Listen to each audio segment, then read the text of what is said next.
World Ventures is becoming a magnet for success because it's basically the nature of what we're all about. It's hard to believe how much ground we've covered in such a short period of time. You know, in our first year, we did about 15 million in sales.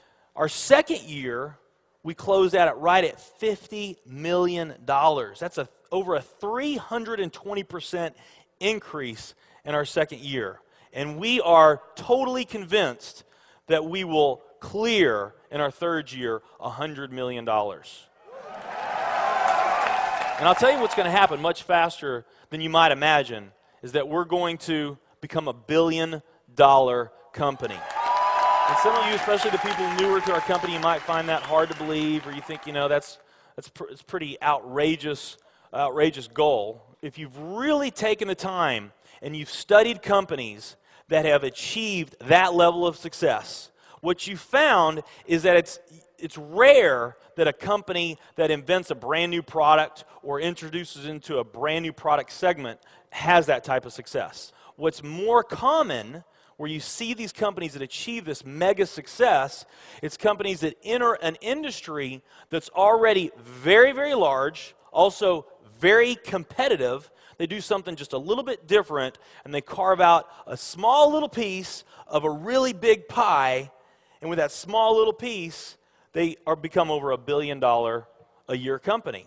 A great example of that is Cheesecake Factory. I mean, we all know how competitive and how big the restaurant business is. And Cheesecake Factory, they're not doing something that much different than everybody else. They're doing things just a little bit different.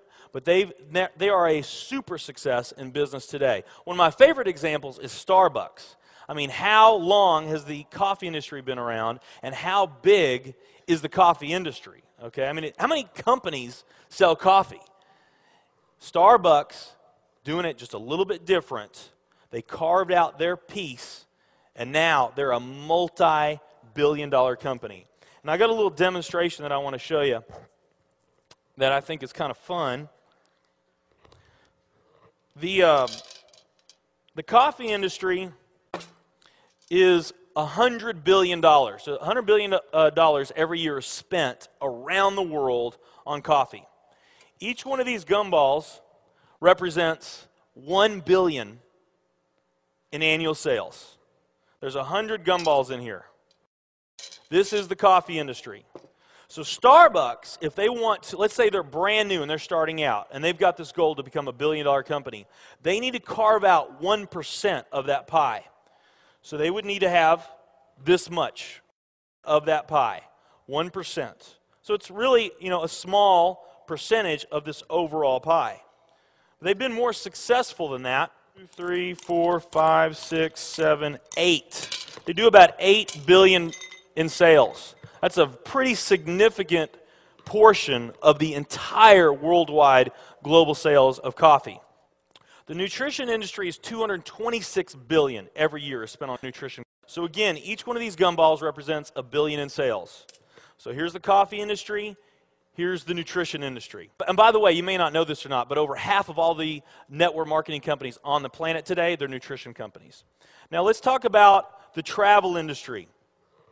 We need a bigger base here. All right, here's the travel industry.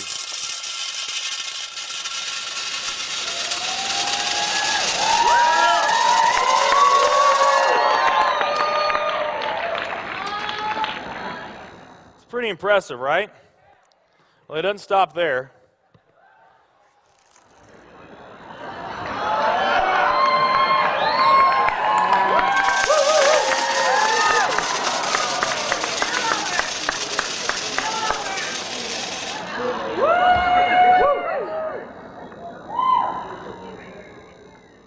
That's pretty big, right?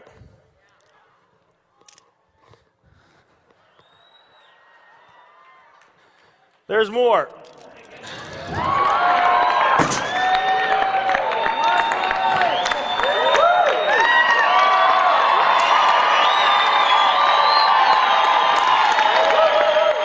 But wait, there's more.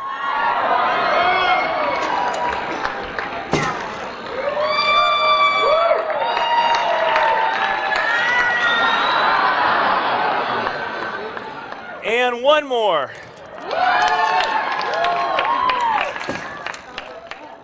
All right. So here's coffee. Here's nutrition, the entire nutrition industry. Here's travel.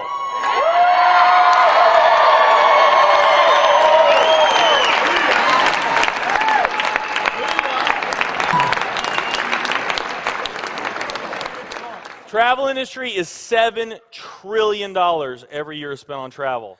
And they also say that the travel industry is going to grow from $7 trillion to $13 trillion over the next decade. Nutrition and travel.